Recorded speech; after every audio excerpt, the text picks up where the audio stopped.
Good morning, option addicts. It is Tuesday morning, March 13th.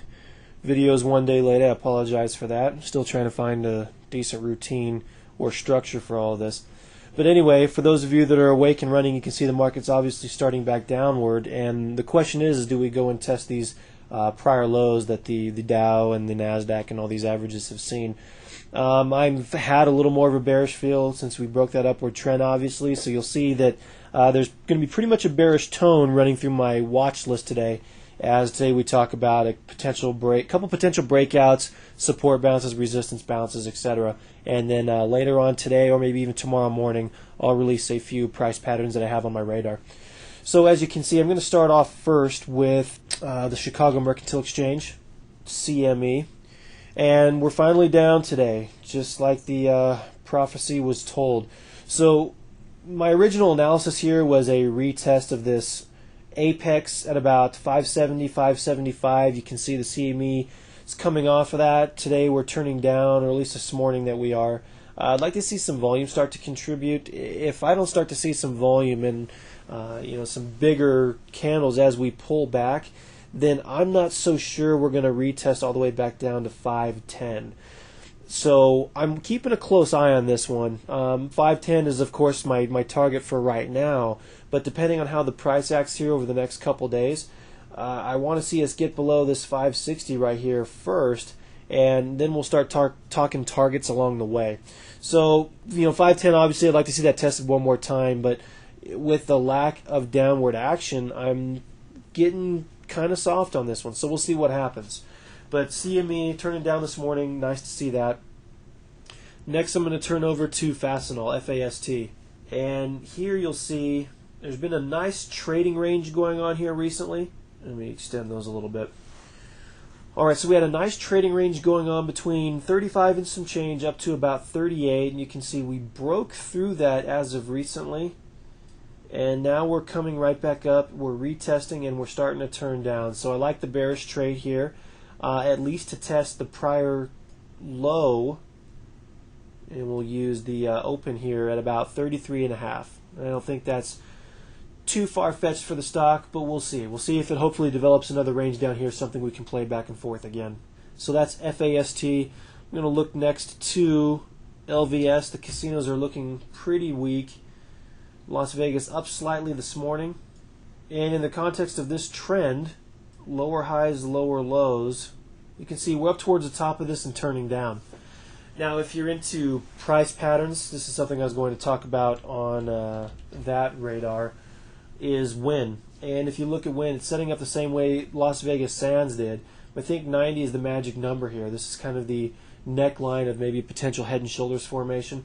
If we break 90, yeah, it's going to start to fall, and I don't know if it's going to reach the kind of price target that a lot of people are thinking, measuring from 90 to as high as about 115. I think that's a little unrealistic, but I do like the fact that it's likely to retrace at least to the midpoint, I'd say, at least as a soft target right here in the lower $80 range. But we'll keep that on our radar, and we'll kind of talk our way through it and see how the trend operates from there. Of course, China's looking pretty weak. And, a lot of the reasons that these casino stocks were rising was because of the potential build-out of a Vegas in China. So we'll see how that plays out. Next, going to go over to cable. We'll look at Comcast. This great upward trend is turning into a great downward trend. And as we start to define this trend, you can see that we're turning down from a lower high, something we can also draw this way horizontally. Kind of a dual resistance layer here at about 26.5. So $20 stock, which means we shouldn't have huge price targets. Normally $20 stocks are going to move about $2 or so when they drop. And with this thing turning down from about 26 or so, I'd like to see it make the next lower low at about 24.5. And that seems to fit well with how this trend has unfolded thus far. So I'm keeping Comcast on the radar. And along with that, we're also going to visit Lufkin, L-U-F-K. And this was a monster triangle that we had been watching from way back when that broke to the upside, then finally, really snapped to the downside. And it's a fairly similar setup here, where this old low seems to be a new high. So as it turns down from that, hopefully we catch it for the next lower low, which should put us down at about $50 per share or so. And if the market turns down, I think the stock's likely to pick up some good momentum to the downside.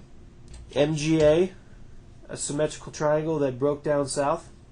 Looks kind of like the Dow and the NASDAQ, and a lot of these stocks have been beaten real hard, trying to come up for breath, and likely to turn back down again soon. Now, I don't like the setup at the moment, but what I'm looking for is if the price turns down a little bit from here, from 74, I think we got a pretty good shot of testing the 52-week low down here at about 69 or so. So I like the downward trend that's unfolding here. Let's look at Genlyte, GLYT. Same thing, lower highs, lower lows. There's an old support level that's right down here at about 63, 64. And I think if the stock continues to make the lower highs, lower lows, the stock's going to reach this pretty easily. So here goes the trend. Looks something like this. Could probably even tighten that up a little bit. Anyway, starting to turn down from these prior lows. And I'd like to see it make the next low, hopefully down at about 67 or so. Let's go next to ACAS. Same thing, American Capital, beaten down recently along with some of these subprimes. It's come up for breath here and turning back down again, so I'd like to see it make yet the next low in this new downward trend. Hopefully we were here right in time to catch that. You can see it looks a little something like that. So price target right down here at about $40 per share or so. Couple others. If you are bullish, I've only got one on the radar to watch, and if the market does want to turn higher after this move today, we've got Boeing. And if I zoom in here, there's definitely kind of a resistance area at about 91, 92. So wait for a breakout of that. We'd like to see some good volume to accompany along with that. Yesterday, shot right up to resistance on good volume, pulled back towards the close, and not liking it right now, of course, with the market turning downwards. But I'm keeping that on my list. If the Dow wants to continue working towards its prior highs, Boeing is going to be one of those stocks that really makes a move along with it. RDC, waiting for a breakdown of support here in what you might call maybe some kind of a descending triangle, perhaps. But there's a pretty good level of support here around 30, and a good break of that. I think the stock's got a pretty good amount of room to run. So no definitive price target as of yet, but once it breaks 30, I'm going to watch and see how the price action works. Maybe catch a few lower lows on this stock here. Also on that list was DVA, another sideways channeling stock that's broken down. And it's broken back up into resistance today. So if you haven't taken this trade yet, I think you might want to wait it out a little bit. Wait for it to close back below 52. If that fails to happen, I wouldn't be taking this trade. But yesterday was a pretty good sign that this stock was looking bearish, albeit definitely rebounding pretty strong today. I'm not quite sure what the news is here, but if it maintains itself below 52, you got a good trade. If not, don't force it. Let it go. Couple I wanted to follow up on from last week. Of course, the stocks that ran up huge were Vail Resorts, MTN. I'm going to be looking at probably taking some profits on this guy today. I think if the market corrects a little bit here, the stock's likely to give back a lot of those gains. So that's I'm probably going to get stopped out of that today. And with that, you can also say FDS. Not really a down day as of yet, but I think if it wants to start filling the gap here, if it wants to fill any of this gap, been using the prior day's close as kind of a trailing stop, and if we start to fill that gap, I'm going to get out of this trade. So that's what I'm looking at with FDS. And also to fill up on Moody's. Hopefully none of you got out of this great trade, this head and shoulders reversal that we had, because the stock just continues to get hammered. And let it ride. This was a nice little consolidation we had through 65, 66. Weak as can be, and now it's continuing. It's heating up pretty strong. Today's another great follow-up day. The stock's likely just to roll over and die. So great profits out of Moody's ever since we took that trade back on the 22nd. So there's a list of ideas. We're right about the 10-minute mark, so I've got to bail. I've got to keep this thing short in order to get it hosted. So you guys, good luck this week. I'll have another price patterns list up shortly, and good luck in your trading. Take care.